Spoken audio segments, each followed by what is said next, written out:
Greetings, Braveheart. Let's have ourselves a quick stretching snack, shall we?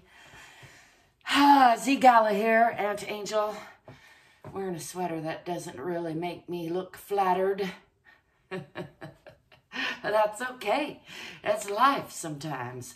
I'm doing a better job of riding the waves, taking care of myself, keeping my fucks all in a row. It's almost over this holiday season. For me, the magic has been ruined a while back, so I'm just trying to survive it. I don't know about the rest of y'all. I miss the magic. I used to really love it. There's a lot of things I used to love.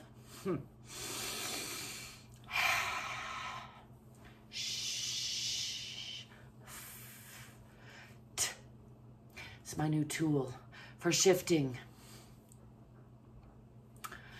I don't know if I'll share this or not, because clearly I'm a little bit emotional. I'm trying my best to balance myself. I know part of it is hormones. I think that's an underappreciated amount of it. It's also the holidays, the homelessness out there, things just getting to me, but it is also female hormones make us extra sensitive, and I don't think that's a thing we should be banishing or shunning or making out to be a terrible thing. I think it feels terrible because it's not being valued, it's not being appreciated. Our culture currently has like a real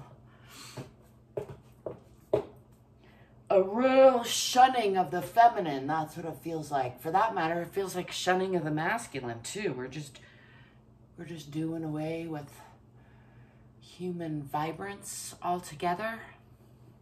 This is why I usually make videos in the afternoon. Shake it off. Shake it off. Shake it off. Shake it off. Shake it off. Shake it off. Shake it off. Shake it off.